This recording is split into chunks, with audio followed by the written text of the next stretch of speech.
les gens, c'est Phil de Guest Guzzlers, j'espère que vous allez bien.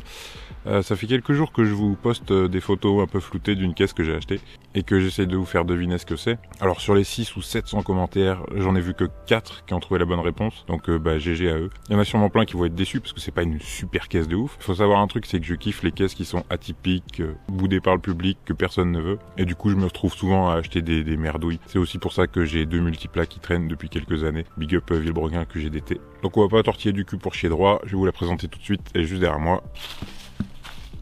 C'est une Honda Quintet de 83.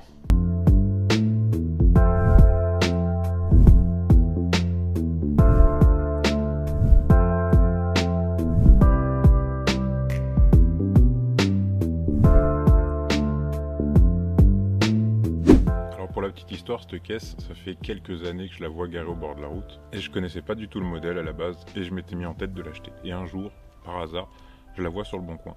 Bon, entre temps elle avait été revendue mais elle était restée dans le même coin. Du coup j'ai passé un coup de téléphone, le lendemain on est parti la chercher. Même moi honnêtement je sais pas ce que je vais en faire, c'est juste pour le plaisir d'acheter ça. D'ailleurs j'ai téléphoné à Honda pour avoir le recensement de ce véhicule en Europe. Pour ceux qui connaissent pas, c'est l'ancêtre de l'Integra. Et c'est aussi la toute première Honda qui a été rebadgée Rover. On connaît tous ces fameuses Rover 214 et 216 qui sont en fait des concertos rebadgés. Et énormément de gens pensent que c'est les premières versions Honda qui ont été rebadgées pour la vente en Europe. Pour ceux qui connaissent pas non plus, à l'époque il y avait un quota d'importation pour les véhicules étrangers en Europe. Et pour contourner ces quotas, les marques faisaient appel à des marques européennes qui rebadgeaient les véhicules et il y avait un pourcentage de pièces européennes à respecter pour valider les ventes. Ça leur permettait de vendre beaucoup plus d'unités. C'est très compliqué de connaître l'histoire de cette voiture parce que pas beaucoup de monde en parle et même en Angleterre elle a été vendue sous la marque Rover. Au Japon elle s'appelait Honda Quinte qui donnera lieu plus tard à la Quinte Integra qui est la version un peu ancienne de l'Integra que tout le monde connaît. Et d'après tout ce que j'ai pu lire, les versions qui étaient importées en Europe étaient souvent en boîte 3 ou 4 automatique. Là-dessus j'ai la chance d'avoir une boîte 5 manuelle et Honda a pas su me dire si elle avait été vendue en France ou si elle a été importée.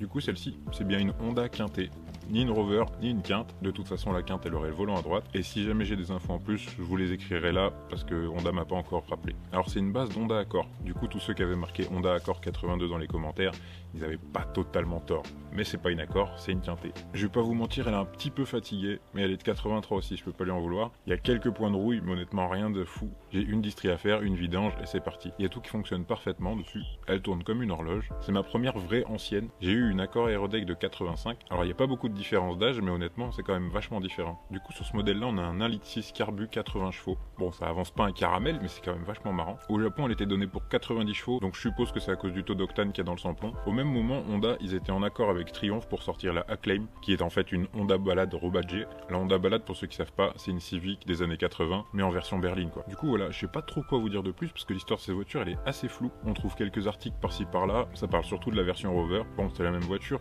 mais ce que je voulais c'était l'historique de la Honda Quintet. Donc à pas vous dire qu'elles sont bien finies, il y a pas mal d'options pour l'année, et honnêtement moi je me fais un grand kiff à la conduire. Il me manque quelques baguettes et quelques trucs, je pense que je vais galérer à les trouver, mais je compte la refaire plutôt propre, et puis peut-être la claquer au sol avec des petites jantes, on verra. En attendant, on est en confinement, ça fait 1 heure que je suis dehors, du coup je vais rentrer vous monter cette vidéo, j'espère qu'elle vous aura plu. Bon, j'ai eu un petit problème avec le stabilisateur pendant que je faisais l'outro. Du coup, j'espère que cette vidéo elle vous a plu. Je vous invite à partager, vous abonner, mettre la petite cloche de notification et mettez en commentaire si vous aimez bien que je vous présente des petites caisses un peu comme ça. Je pourrais en faire d'autres parce que j'ai pas mal de véhicules un peu atypiques comme ça. Je pourrais même aller faire des vidéos de vos caisses. Ah oui, et on a passé les 60 000 abonnés ce matin sur la page, du coup, merci beaucoup. À la prochaine vidéo, bisous!